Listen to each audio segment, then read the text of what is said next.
இந்தியாவில் Google Pay bill கட்டணங்களுக்கு convenience கட்டணம் வசூலிக்க தொடங்கி இருப்பது குறித்து விவரிக்கிறது இந்த தொகுப்பு. இன்றைய டெக் உலகில் பண பரிவர்த்தனை அரிதாகி எல்லாம் ஆன்லைன் பரிவர்த்தனையாகி வருகிறது. பொருளை வாங்கினோமா, போனை எடுத்தோமா, பைசாவா போட்டோமா, போனோமா என்ற சூழலையே பார்க்கிறோம். தள்ளுவண்டி கடை முதல் பெரிய வணிக நிறுவனங்கள் வரையில் அனைத்து இடங்களையும் அலங்கரிக்கிறது யூ.பி.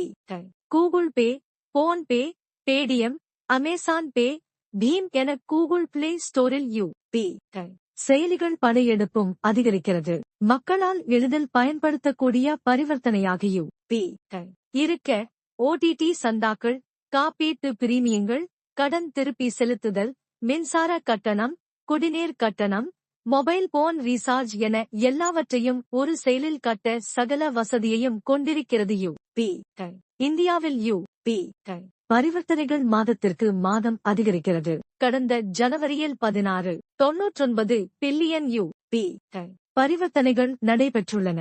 23,48,000 கோடி ரூபாய்க்கு மேல் பண பரிமாற்றம் நடந்துள்ளது. 2024 ஜனவரியோடு ஒப்பிடும்போது 39% அதிகரித்துள்ளது. 2024 ஜனவரியில் 18,41,000 கோடி ரூபாய்க்கு மேல் பரிவர்த்தனை ஆகியிருந்தது. இதற்கிடையே இலவசமாக வழங்கப்பட்ட பில் கட்டணங்களுக்கு கன்வீனியன்ஸ் கட்டணம் வசூலிக்க தொடங்கிவிட்டன யூ.பி. நிறுவனங்கள். அந்த வகையில் கூகுள் பே, மின்சாரம், எரிவாயு போன்ற பில் கட்டணங்களுக்கு கன்வீனியன்ஸ் கட்டணம் வசூலிக்க தொடங்கிவிட்டது. பரிவர்த்தனை தொகை மதிப்பில் 0.5% முதல் 1% வரையில் கட்டணம் ஜிஎஸ்டியுடன் சேர்த்து வசூலிக்கிறது.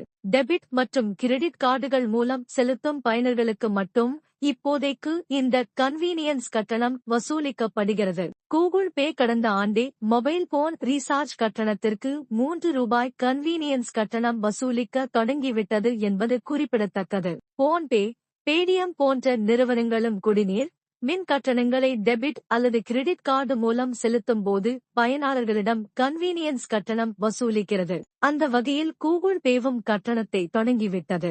இந்தியாவில் போன் பேவுக்கு அடுத்தபடியாக 37% யுபிஐ பரிவர்த்தனை நடக்கும் செயலியாக கூகுள் பே உள்ளது. யூ.பி. செயலிகளில் லட்சம் கோடிகள் பரிவர்த்தனைகள் ஆனாலும் செயலிகளை செயல்படுத்தும் பின்டெக் நிறுவனங்கள் கணிசமான வருவாயை பெற போராடுவதாகவும் அதனால் கட்டணங்களுக்கு கன்வீனியன்ஸ் கட்டணம் வசூலிக்க தொடங்கிவிட்டதாகவும் வல்லுநர்கள் தெரிவிக்கின்றனர்.